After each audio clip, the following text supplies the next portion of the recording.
100 साल में आई सबसे बड़ी गंभीर महामारी और दो देशों के युद्ध के बीच आज दुनिया भर की अर्थव्यवस्थाओं में बहुत तेज गति से उतार चढ़ाव हो रहा है। इस अनिश्चितता के बीच भारत दुनिया के उन देशों में से एक है जो अपने इंफ्रास्ट्रक्चर को आधुनिक बनाने के लिए रिकॉर्ड निवेश कर रहा है। इस साल के बजट में भी 10 लाख करोड़ रुपए आधुनिक इंफ्रा के लिए अलॉट किए गए हैं। आज का नया भारत, 21वीं सदी का नया भारत तेजी से देश के कोने कोने में मॉडर्न इंफ्रा बना रहा है। तेलंगाना में भी बीते 9 वर्षों में रेलवे बजट में लगभग 17 गुना की वृद्धि की गई है। अभी अश्विनी जी आंकड़ा दे रहे थे। इससे नई रेल लाइन बिछाने का काम हो, रेल लाइनों की डबलिंग का काम हो या फिर इलेक्ट्रिफिकेशन का काम हो, सभी कुछ रिकॉर्ड तेजी से हुआ है।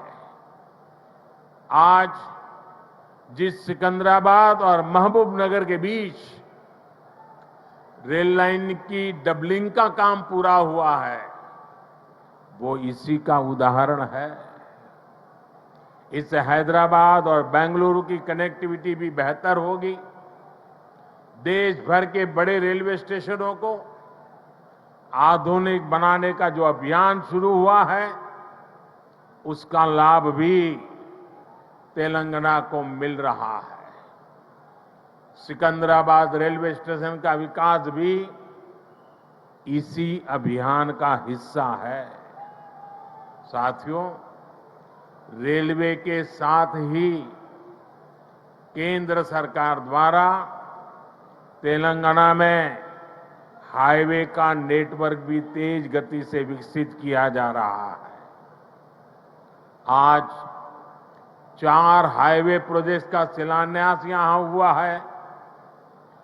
2300 करोड़ की लागत से अक्कलकोट कर्नूल सेक्शन को हो, 1300 करोड़ की लागत से महबूबनगर चिंचोली सेक्शन का काम हो, करीब 900 करोड़ रुपए की लागत से कलवाकुर्ती कोल्हापुर हाईवे का काम हो, 2700 करोड़ की लागत से खम्मम देवरापल्ली सेक्शन का काम हो। केंद्र सरकार तेलंगाना में आधुनिक नेशनल हाईवे निर्माण के लिए पूरी शक्ति से जुटी है। केंद्र सरकार के निरंतर प्रयास की वजह से आज तेलंगाना में नेशनल हाईवे की लंबाई 2 गुनी हो चुकी है। साल 2014 में जब तेलंगाना का निर्माण हुआ था, तब यहां 2500 किलोमीटर के आसपास नेशनल हाईवे थे। आज तेलंगाना में नेशनल हाईवे की लंबाई बढ़कर के 5000 किलोमीटर पहुंच गई है। इन वर्षों में केंद्र सरकार ने तेलंगाना में नेशनल हाईवे बनाने के लिए करीब करीब 35,000 करोड़ रुपए खर्च किए हैं। इस समय भी तेलंगाना में 60,000 करोड़ रुपए के रोड प्रोजेक्ट्स पर काम चल रहा है। इसमें game changer Hyderabad ring road का प्रोजेक्ट भी शामिल है। साथियों, केंद्र सरकार तेलंगाना में इंडस्ट्री और खेती दोनों के विकास पर बल दे रही है। टेक्सटाइल ऐसा ही उद्योग है जो किसान को भी और मजदूर को भी, दोनों को बल देता है। हमारी सरकार ने देश भर में 7 मेगा टेक्सटाइल पार्क बनाना तय किया है। इनमें से एक मेगा टेक्सटाइल पार्क तेलंगाना में भी बनेगा। इससे युवाओं के लिए नए रोजगार का निर्माण होगा। रोजगार के साथ साथ तेलंगाना में शिक्षा और स्वास्थ्य पर भी केंद्र सरकार बहुत निवेश कर रही है। तेलंगाना को अपना एम्स देने का सौभाग्य हमारी सरकार को मिला है। एम्स बीबी नगर से जुड़ी अलग अलग सुविधाओं के लिए भी आज काम शुरू हुए हैं। आज के ये प्रोजेक्ट तेलंगाना में ease of travel, ease of living और ईज ऑफ डूइंग बिजनेस तीनों को बढ़ाएंगे। हालांकि साथियों, केंद्र सरकार की इन कोशिशों के बीच मुझे एक बात के लिए बहुत पीड़ा है, बहुत दुख होता है, दर्द होता है। केंद्र के ज्यादातर प्रोजेक्ट्स में राज्य सरकार से सहयोग न मिलने के कारण हर प्रोजेक्ट में देरी हो रही है, विलंब हो रहा है। इससे नुकसान तेलंगाना के लोगों का, आप लोगों का हो रहा है। मेरा राज्य सरकार से आग्रह है कि वो विकास से जुड़े कार्यों में कोई बाधा न आने दे, विकास के कार्यों में तेजी लाए। भाइयों और बहनों, आज के नए भारत में देशवासियों की आशाएं, आकांक्षाएं, उनके सपने पूरे करना हमारी सरकार की प्राथमिकता है। हम दिन रात मेहनत करके इसी कोशिश में जुटे हैं, लेकिन कुछ मुट्ठी भर लोग विकास के इन कार्यों से बहुत बौखलाए हुए हैं।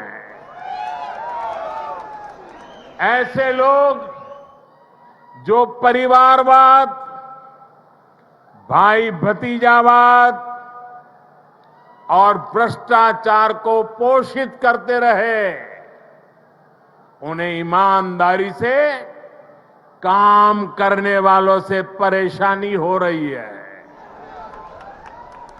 ऐसे लोगों को देश के हित से, समाज के भले से कोई लेना देना नहीं है।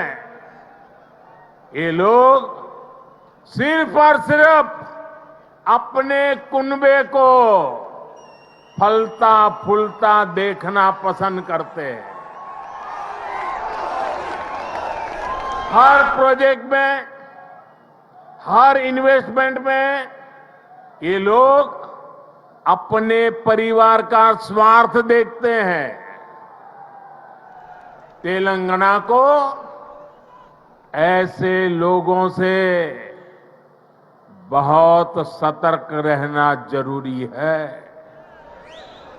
भाइयों और बहनों, भ्रष्टाचार और परिवारवाद एक दूसरे से अलग नहीं है। जहां परिवारवाद और भाई भतीजावाद होता है, वहीं से हर प्रकार का करप्शन फलना फूलना शुरू हो जाता है। परिवारवाद, वंशवाद का मूल मंत्र ही सब चीजों को कंट्रोल करना होता है। परिवारवादी हर व्यवस्था पर अपना कंट्रोल रखना चाहते हैं। उन्हें ये बिल्कुल पसंद नहीं आता कि कोई उनके कंट्रोल को चैलेंज करे। आपको मैं एक उदाहरण देता हूं।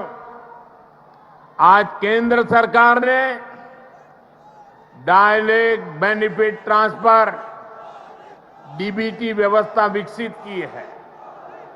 आज किसानों को, विद्यार्थियों को, छोटे व्यापारियों को, छोटे कारोबारियों को आर्थिक मदद का पैसा सीधे उनके बैंक खाते में भेजा जाता है। हमने देश भर में डिजिटल पेमेंट की व्यवस्था बढ़ाई है। आखिर ये पहले क्यों नहीं हो पाता था? ये इसलिए नहीं हुआ क्योंकि परिवारवादी ताकतें व्यवस्था पर, सिस्टम पर अपना कंट्रोल छोड़ना नहीं चाहते थे। किस लाभार्थी को क्या लाभ मिले, कितना मिले, इसका नियंत्रण ये परिवारवादी अपने पास रखना चाहते हैं। इससे इनके 3 मतलब सकते थे। एक, इनके ही परिवार की जय जयकार होती रहे। दूसरा, करप्शन का पैसा इनके परिवार के पास ही आता रहे। और तीसरा, जो पैसे गरीब के लिए भेजे जाते हैं वो पैसे इनके भ्रष्ट इकोसिस्टम के अंदर बांटने के काम आ जाए। आज मोदी ने भ्रष्टाचार की इसलिए जड़ पर प्रहार कर दिया है। मुझे तेलंगाना के भाई बहन बताइए, आप जवाब देंगे? आप जवाब देंगे? भ्रष्टाचार के खिलाफ लड़ना चाहिए कि नहीं लड़ना चाहिए? भ्रष्टाचारियों के खिलाफ लड़ना चाहिए कि नहीं चाहिए? देश को भ्रष्टाचार से मुक्त करना चाहिए कि नहीं करना चाहिए? कितना ही बड़ा भ्रष्टाचारी हो, कानूनी कदम उठाने चाहिए कि नहीं उठाने चाहिए? भ्रष्टाचारियों के खिलाफ कानून को काम करने देना चाहिए कि नहीं करने देना चाहिए? और इसलिए ये लोग तिल मिलाए हुए हैं। बौखलाहट में कुछ भी किए जा रहे हैं। कुछ दिन पहले तो ऐसे कई राजनीतिक दल को अदालत में चले गए, कोर्ट के पास पहुंच गए थे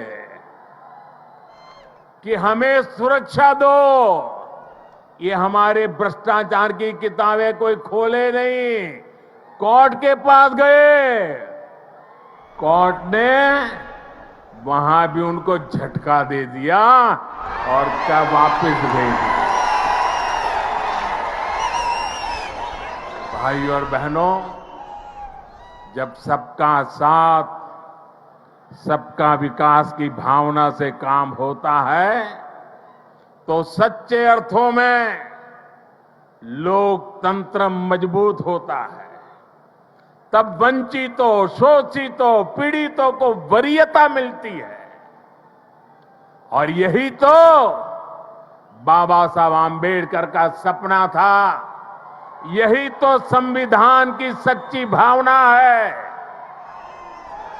जब 2014 में केंद्र सरकार परिवार तंत्र की बेड़ियों से मुक्त हुई तो क्या परिणाम आया, ये पूरा देश देख रहा है।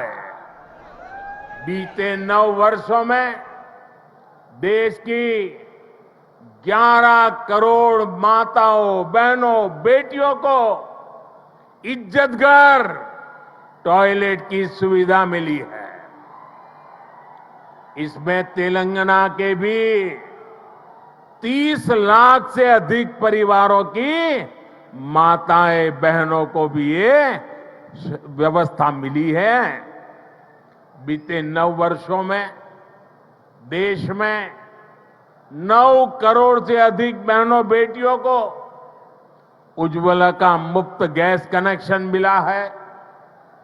तेलंगाना के 11 लाख से अधिक गरीब परिवारों को भी इसका लाभ मिला है। साथियों, परिवार तंत्र तेलंगाना सहित देश के करोड़ों गरीब साथियों से उनका राशन भी लूट लेता था। हमारी सरकार में आज 80 करोड़ गरीबों को मुफ्त राशन उपलब्ध कराया जा रहा है। इससे तेलंगाना के भी लाखों गरीबों की भी बहुत मदद हुई है। हमारी सरकार की नीतियों की वजह से तेलंगाना के लाखों गरीब साथियों को 5 लाख रुपए तक के मुफ्त इलाज की सुविधा मिली है। तेलंगाना के 1 करोड़ परिवारों का पहली बार जनधन बैंक खाता खुला है। तेलंगाना के 2.5 लाख छोटे उद्यमियों को बिना गारंटी का मुद्रा ऋण मिला है। यहां 5 लाख स्ट्रीट वेंडर्स को पहली बार बैंक लोन मिला है। तेलंगाना के 40 लाख से अधिक छोटे किसानों को पीएम किसान सम्मान निधि के तहत लगभग 9,000 करोड़ रुपए भी मिले। ये वो वंचित वर्ग है जिसको पहली बार वरीयता मिली है, प्राथमिकता मिली है। साथियों, जब देश तुष्टीकरण से निकलकर सबके संतुष्टीकरण की तरफ बढ़ता है, तब सच्चा सामाजिक न्याय जन्म लेता है। आज तेलंगाना सहित पूरा देश संतुष्टीकरण के रास्ते पर चलना चाहता है। सबका प्रयास से विकसित होना चाहता है। आज भी तेलंगाना को जो प्रोजेक्ट मिले हैं वो संतुष्टीकरण की भावना से प्रेरित है, सबका विकास के लिए समर्पित है।